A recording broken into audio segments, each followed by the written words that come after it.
मममति सन्मति होय, सुर नर पशु गति सब मिटे, गति पंचम गति होय।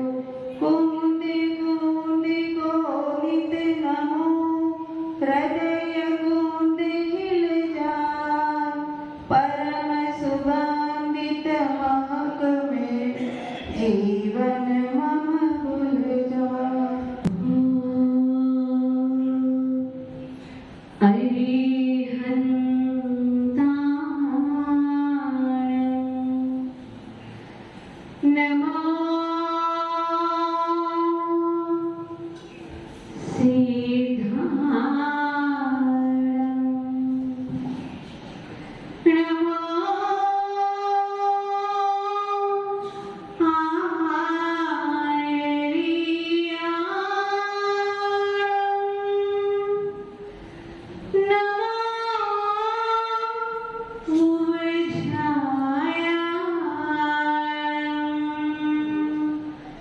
नमो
एवं समस्त साधुगुणों के चरणों में मेरा कोटि शतमस्तक वंदन।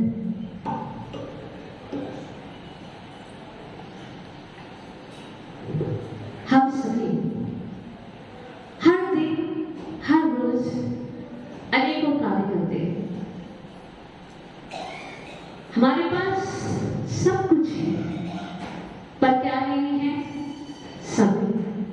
क्योंकि दिन भर में जाने कितने कार्यों को संपादित किया करते हैं।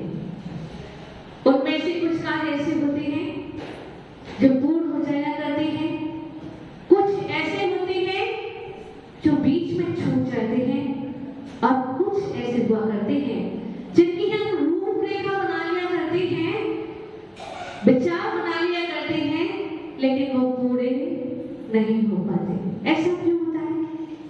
ऐसा इसलिए होता है कि प्रत्येक कार्य जब संपन्न होता है, पूर्ण होता है, तो उसके होने में 5 कारण होते हैं।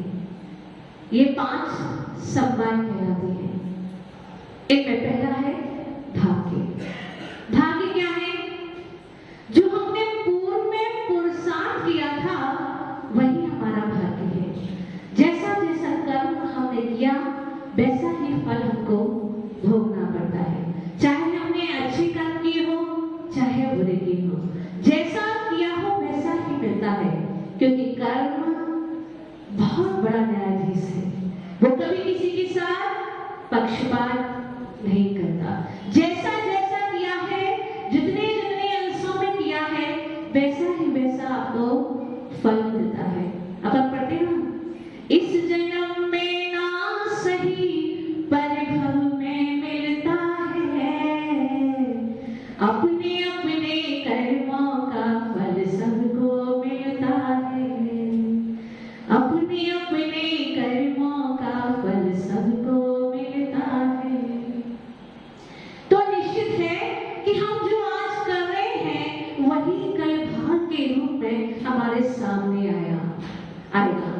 राजा बहुपाल और मैना सुंदरी। हम सभी जानते हैं राजा बहुपाल ने अपनी दोनों बेटियों को बुलाया और उससे पूछा क्या कि तुम किसके भाग्य का खाती हो। सुंदरी ने जो अध्ययन किया था वो दिगंबर गुरुओं के सानिध्य में नहीं प्राप्त किया था, उसको ज्ञान ज्यादा नहीं था। उसने कहा पिताजी मेरे तो आप ही भाग्य के करता है, मैं तो आपके ही भाग्य का खाती हूँ। राजा प्रसन्न हुए और संतुष्ट हुए। फिर उन्होंने मैना सुंदरी से पूछा कि बेटी तुम किसके भाग्य का खाती हो। तो मैना सुंदरी ने जवाब दिया, क्योंकि मैना सुंदरी ने जो अध्ययन किया था वो दिगंबर संतों के सानिध्य में रहकर किया था। वह जानती थी कि व्यक्ति अपने भाग्य का स्वयं करता है। हम सभी कभी कभी ऐसे कहते हैं ना कि अरे ईश्वर ने हमारे साथ अच्छा नहीं किया, कुछ बुरा हो गया तो ईश्वर ने हमारे साथ अच्छा नहीं किया। और किसी के साथ यदि अच्छा हो जाता है तो वो बोलता है कि ईश्वर की बड़ी कृपा रही, उन्होंने मेरे साथ बहुत अच्छा किया। जो अन्य धर्मावलंबी हैं वो मानते हैं कि हमारे भाग्य का निर्माता, हमारे भाग्य का कर्ता ईश्वर है, लेकिन जैन सिद्धांत ईश्वर को कर्ता नहीं मानता। हम स्वयं अपने भाग्य के कर्ता हैं, हम स्वयं अपने भाग्य के निर्माता हैं। तो मैना सुंदरी ने जवाब दिया पिताजी मैं तो अपने भाग्य का खाती हूँ। पिता के अहंकार को, पिता के स्वाभिमान को ठेस पहुंची।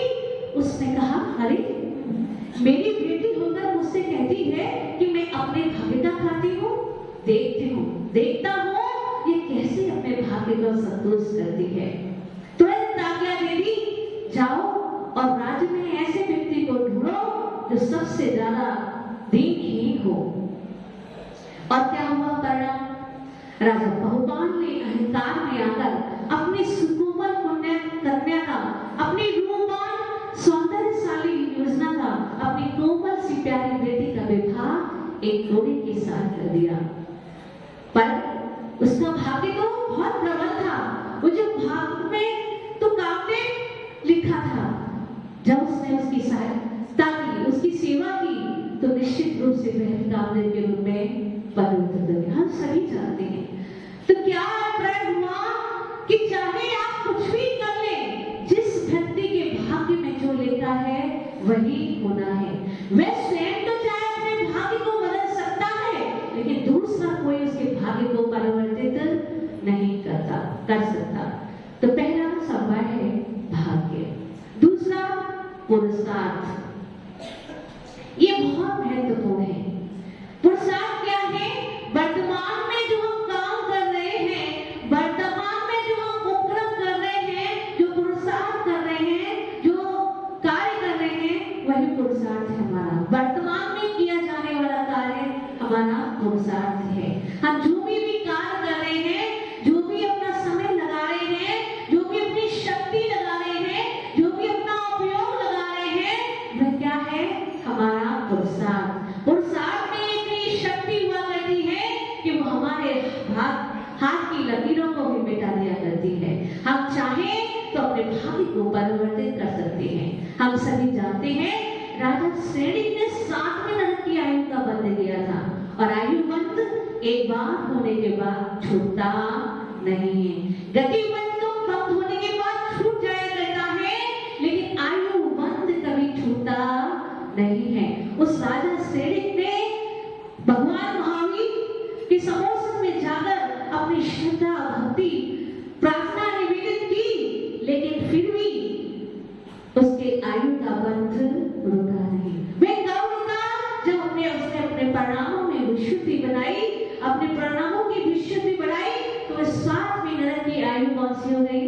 पहले नरक की हो गई। तो पुरुषार्थ में इतनी शक्ति हुआ करती है, यदि जीव चाहे तो अपने भाग्य को भी परिवर्तित कर लिया करता है, अपने भाग्य को भी पलट दिया करता है, अपने जीवन को सुंदर बना लिया करता है। तीसरा संपाय है निमित्त। निमित्त 2 प्रकार के होते हैं, प्रेरक निमित्त और उदासीन निमित्त। उदासीन निमित्त वह है जो हमें जबरदस्ती प्रेरित नहीं करता, हमारा सहायता तो करता है, हमारे साथ बलात् प्रयत्नशील नहीं करता। जैसे धर्मद्रव्य अधर्मद्रव्य वो क्या करते हैं, वे निमित्त उदासीन निमित्त है, जो चलना चाहता है उसको चलने में सहायता करते हैं, जो रुकना चाहता है उसको रुकने में सहायता प्रदान करते हैं, लेकिन जबरदस्ती नहीं चलाते। तो जो हमें जबरदस्ती नहीं चलाते, हमारे साथ रहते हैं, हमारे साथ में रहकर हमारी सहायता किया करते हैं, वो है उदासीन निमित्त। और दूसरी है प्रेरक निमित्त। प्रेरक निमित्त कौन, जैसे गुरु। गुरु हमारे जो हुआ करते हैं वो प्रेरक निमित्त हुआ करते हैं। एक पाषाण को भी अपने हस्तम लपड़ा देकर उसको मूर्ति के रूप में परिवर्तित किया कर देते हैं। एक पापी पुरुष को भी पावन कर दिया करते हैं। वह स्वयं तो चलते हैं और अपने शिष्यों को भी अपने पीछे चलाते हैं, उनको भी जीवन उनका आदर्श में बना दिया करते हैं, उनके जीवन को निखार दिया करते हैं।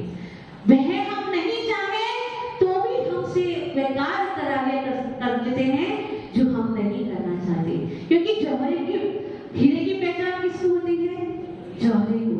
वे जानते हैं कि हमारा शिष्य किस कोटि का है, किस स्तर का है, वे उसका हाथ पकड़कर उसको उठा लिया करते हैं और उसे अपने समान बना लिया करते हैं। वे हैं प्रेरक निमित्त। भाग्य, पुरुषार्थ, निमित्त और उपादान। उपादान क्या, उपादान स्वयं की शक्ति। जब तक हमारी स्वयं की शक्ति नहीं होगी तब तक कोई भी कार्य होने वाला नहीं है। एक अध्यापक अपनी क्लास में 100 बच्चों को पढ़ाता है, लेकिन 100 बच्चे उस बात को अलग अलग रूप से ग्रहण किया करते हैं। क्यों? क्योंकि सबकी उपादान शक्ति अलग अलग है, सबका प्रयोग सब अलग अलग है। इसीलिए क्या होता है कि वे उस कार्य को अलग अलग रूप में ग्रहण किया करते हैं। ये है स्वयं की शक्ति।